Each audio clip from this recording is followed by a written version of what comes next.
সোনা বাবা কই আমার রিদ্ধি বাবা কই? আমার তো খুব মন খারাপ করবে তোমার জন্য বাবা।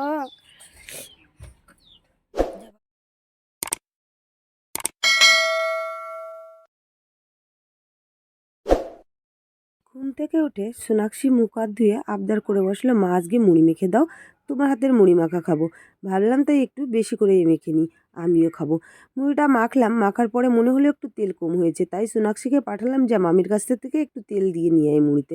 আর ওর মামি এতটা পরিমাণে তেল দিয়ে দিল, তাই আমি আর সকালবেলায় অত তেল দেওয়া মুড়ি খেলাম না। ওরা সবাই খাচ্ছে, দেখো আমি মুড়ি মেখে দিলাম আর সবাই ওরা মজা করে খাচ্ছে আর আমি বসে বসে দেখছিলাম। যাই হোক, তারপরে আমার পুচকু বাবা দেখো চুপচাপ শুয়ে আছে, দিকা ওকে চুপচাপ থাকতে দিচ্ছে না, ওর সঙ্গে শুধু শয়তানি করছে যাতে ও একটু কান্না করে, এটা করে ওটা করে। কিন্তু আমার পুচকু বাবা খুবই শান্ত, তাই চুপচাপই আছে, ওকে যেটাই করছে না কেন ও চুপচাপই তাকিয়ে আছে। আর মোবাইল যখন অন করেছি, পুচকু বাবার নজর তো অন্যদিকে কিছুতেই যাবে না, তাই মোবাইলের দিকেই তাকিয়েছে, ঘুরে ফিরে সেই মোবাইলের দিকেই তাকাচ্ছে দেখো বারবার। নমস্কার বন্ধুরা, শুভ সকাল। আর আমি প্রিয়াঙ্কা, আজকে একটা নতুন ব্লগের সঙ্গে চলে এসেছি তোমাদের কাছে। তো স্কিপ না করে পুরো ভিডিওটা দেখবে, আর ভিডিওটা ভালো লাগলে অবশ্যই লাইক কমেন্ট শেয়ার করতে ভুলবে না। তো এখন কটা, এখন 8:30 মতন বাজে, 8:30 থেকে ব্লগটা স্টার্ট করছি। সারাদিন তোমরা সবাই আমার সঙ্গে থাকবে আশা করছি। তো সারাদিন কী করবো না করবো অবশ্যই তোমাদের সঙ্গে শেয়ার করবো, তো তোমরা দেখতে থাকো, আমার সঙ্গে থাকো। তো বন্ধুরা দেখতে পাচ্ছ একটা অন্য লুকে আমাকে, এখন আমি রেডি হয়ে নিয়েছি, প্রায় 1 মাসের মতন এসেছি শ্বশুরবাড়ি থেকে বাপের বাড়িতে। তো এখানে হোলির আগে এসে হোলি কাটালাম, তারপরে ঠাকুরনগর গেলাম, বাসন্তী পুজো কাটালাম। আর আজকে এখন ফাইনালি আমি রেডি হয়ে নিয়েছি, শ্বশুরবাড়িতে যাব। কারণ 1 মাসের মতন হয়েছে বাড়ি থেকে এসেছি, বাড়ি ঘরের তো অবস্থা একদম কি হয়ে আছে জানি না। তো সেইগুলো যে আর কি আজকে আর একটু তাড়াতাড়ি করে যাচ্ছি, এখন 11টার মতন বাজে, কারণ একটু আগে গেলে যেহেতু অনেক বড় দিন, রোদও আছে, তো একটু কাছাকাছিগুলো করতে পারলে আর কি ভালোভাবে শুকিয়ে যাবে। তো এই জন্য আগে আগে যাচ্ছি, রেডি হয়ে নিয়েছি পুরো। এখন একটা টোটো দেখছি, টোটো আসলে চলে যাব। তো চলো পরে আর কি করছি দেখাচ্ছি। সোনা বাবা কই আমার রিদ্ধি বাবা কই? আমার তো খুব মন খারাপ করবে তোমার জন্য বাবা। পাখি পাখি, আমার তো মন খারাপ করবে সোনা বাবা। আমার রিদ্ধি কই? আমার বাবাটা কই?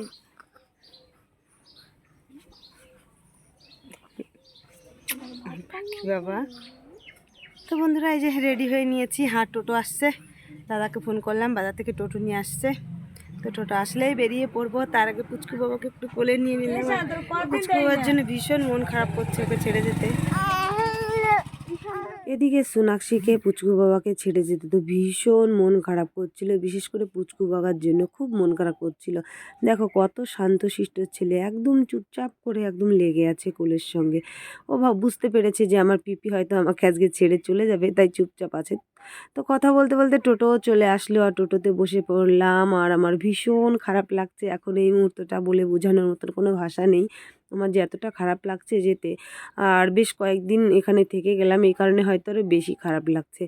তো যাই হোক, সবাইকে রেখে এবার বাড়ির উদ্দেশ্যে রওনা দিয়ে দিয়েছি। আর খানিকটা পথ চলেও এসেছি, কিছুক্ষণের মধ্যে বাড়িতে পৌঁছেও যাব। তো বন্ধুরা বাড়িতে চলে এসেছি, আর বাড়ি এসে দেখলাম বাড়ি ঘরের অবস্থা ভীষণ খারাপ হয়ে আছে। বাইরে তো প্রচুর পরিমাণ হাওয়া ছাড়ছে ঝড়ের মতন, আর আজকে মনে হচ্ছে গতকালকের থেকে রোদটাও বেশি, আর সময় তো গরম হাওয়া কি বলবো। তো এখন 12টার মতন বেজে গেছে, 12টার মতন কি 12টা পার হয়ে গেছে। আর এখন পুরো ঘরে মাকড়সায় ভরে আছে, মাকড়সার ঝুলটুল ভেঙে আমি একদম পুরো বেডশিট টেডশিট তুলবো, তুলে ঝাড়ঝাঁটা দিব, তারপরে জামা কাপড়গুলো কাচতে যাব। তো চলার পরে তোমাদের সঙ্গে কথা হচ্ছে, এদিকে লাইনটাও নেই। তো বন্ধুরা আমার হচ্ছে ঘরটার ঝাড় মানে ঝুলটুল ঝেড়ে টেড়ে তারপরে ঘরটার ঝাড় দেওয়া হয়ে গেছে, বিছানা টিছানা পরিষ্কার করে নিয়েছি। আর এখন হচ্ছে আমি বালিশের কভার, বেডশিট, মশারি টশারি এগুলো সব নামিয়ে নিয়েছি, এগুলো আমি এখন কাচতে যাব। তার আগে গিয়ে ট্যাপে দেখে আসবো জল আছে কিনা। লাইন নেই, যদি বাইচান্স জল না থাকে তাহলে তার কাচা যাবে না। তো হাতে টাকা নিয়ে নিয়েছি, বা যাবো সার্ফ কিনতে দোকানে, বাড়িতে এসে দেখলাম সার্ফ নেই। এই যে এই জামা কাপড়গুলো বের করে নিয়েছি, তো চলো সার্ফ নিয়ে আসি, পরে আবার তোমাদের সঙ্গে কথা হচ্ছে। তো বন্ধুরা দোকান থেকে সার্ফ কিনে নিয়ে এসে জামা কাপড় ভিজিয়ে নিয়েছি, বেডশিট মশারি যা যা ছিল, এই যে এখানেও বালতিতে আর গামলায় করে ভিজিয়ে নিয়েছি। আর এখন আমি ট্যাপে যাচ্ছি কাচতে। তো চলো ট্যাপ থেকে আমি জামা কাপড়গুলো কেচে মেলে দিই, তারপরে আবার তোমাদের সঙ্গে কথা হচ্ছে। তোমাদের বলেছিলাম যে জামা কাপড় কাচবো, হ্যাঁ বাড়িতে আমি জল রেখে গেছিলাম, সেই জলগুলো কি করব দেখি এসে ওইভাবেই আছে, মানে সেইভাবে চিন্তাধারা নিয়ে যাইনি যে এতগুলো দিন থাকবো, এই কারণে জল টল ছিল কলসিতে, সেই সমস্ত জল দিয়ে জামা কাপড় এক ধামা জামা কাপড় ভিজিয়ে কেচে দিয়েছি, কেচে মেলে শুকিয়েও গেছে, তুলেও রেখেছি। তারপরে উঠোনে একদম ঘাস টাস হয়ে গেছিলো, উঠোন ঝাড় ঝাঁটা দিলাম, প্রায় 1 ঘন্টা ধরে উঠোন ঝাড় দিয়েছি পুরো রাস্তা পর্যন্ত। তারপরে হচ্ছে বোতলগুলো মাজলাম, জল আনলাম খাবারের, তারপরে হচ্ছে স্নানের জল আনলাম, সব কিছু করে টরে তারপরে স্নান করে সেই জামা কাপড় শুকিয়ে গেছে তুলে রেখেছি। কিন্তু দেখো এই আমার বিছনার অবস্থা। তো পিছনে রড জ্বলছে বলে ভালো করে আর কি ক্লিয়ার আসছে না, এই ব্যাগ ট্যাগ জামা কাপড় বিছানা দিয়ে এই অবস্থা। তো এখন যদি আমি এইগুলোকে গোছগাছ করতে যাই তাহলে আমি হাটে যেতে পারবো না। আজকে যেহেতু হাটবার, তো আমি তো ওখান থেকে এসেছি, আর বেশ কয়েকদিন এখানে ছিলাম না, তো এই কারণে আমাকে বাজার করতে হবে, তারপরেই রান্নাবান্না করতে হবে, নাহলে আর কি রান্নাবান্না করতে পারবো না। এই কারণে ভাবলাম তাহলে স্নান কেবলই করে আসলাম, অনেকটা খিদেও পেয়েছে, কিন্তু এখন কিছু খাবো না, আমি বাজারে যাবো, আগে বাজারটা করে নিয়ে আসি, তারপরে এসে আর যে সমস্ত কাজবাজ আছে সব কিছু গোছগাছ করবো। তো পুরো ওই কারণে স্নান করেই রেডি হয়ে নিয়েছি। তো চলো বাজারে যাই, যেতে যেতে আবার কথা হচ্ছে। বাজারে ওদিকে বেরিয়ে পড়েছি, কিন্তু খানিকটা দূর আসার পরে মনে পড়লো তোমাদের সঙ্গে তো কোনো ভিডিওই শেয়ার করা হয়নি, তাই ক্যামেরাটা অন করে ভিডিও করতে আরম্ভ করে দিলাম। এখন যাচ্ছিলাম আমি, ডলি আর টুম্পাদি মিলে বাজার করতে। কি বাজার করব আদৌ জানি না, কিন্তু ওদের সঙ্গে যাচ্ছি, বেশ কয়েকদিন বাজার করতে আসাও হয় না, তাই কোনো আইডিয়া নেই কি করব না না করব। আমি বাজারে গিয়েছিলাম, তোমাদের তো বলেছি, তো বাজারে গিয়ে আর কিছুই শেয়ার করিনি। আমি বাজার করে একবারে চলে এসেছি, এখন 11:30 মতন বাজে। তো শরীরটা এতটা খারাপ লাগছে, গোটা দিন প্রচুর পরিমাণে কাজ হয়েছে, তো তাই শরীরে আর স্বাদ দিতে যাচ্ছে না। তো এসে শাড়িটা খুলে তারপর হচ্ছে মানে চেঞ্জ করে নিয়ে তারপরে গিয়ে মাছ ধুয়ে এনে রেখে দিয়েছি। আর হচ্ছে গা হাত পা মনে হচ্ছে এত ব্যথা হয়ে গেছে, মনে হচ্ছে জ্বর উঠে যাবে এখনই। আর দেখো ওই যে বিছানার পর সব কিছু জামা কাপড় সব কিছুই রেখে দিয়েছি, ওগুলো এখনও গোছগাছ কিচ্ছু করিনি। তো দেখি কতদূর কি পারি। আর এখানে এখন আমি রান্না বসাবো, এখন আর কি রান্না বসাবো। তো মাছ নিয়ে এসেছি, কী কী বাজার করে নিয়ে এসেছি সেটাও তো তোমাদের সঙ্গে শেয়ার করিনি আমি। সবার আগেই দেখিয়ে দিই। এই যে তেলাপিয়া মাছ নিয়ে এসেছিলাম বাজার থেকে, কেটেই নিয়ে এসেছি, তো সেটা ধুয়ে নিয়ে এসেছি। আর এখন যাই হোক কিছু একটু রান্না বসাবো। তার আগে আর কি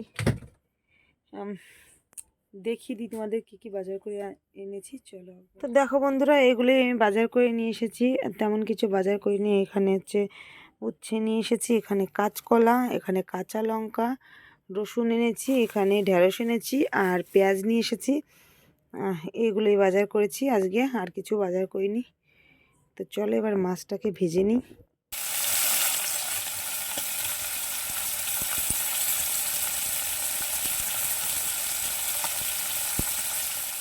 তো বন্ধুরা, এই যে মাছ ভেজে রেখে এসে তারপরে এই যে দেখতে পাচ্ছ বিছনা টিছনা একটু পরিষ্কার পরিচ্ছন্ন করে নিয়েছি, আপাতত বিছনা করে নিয়েছি।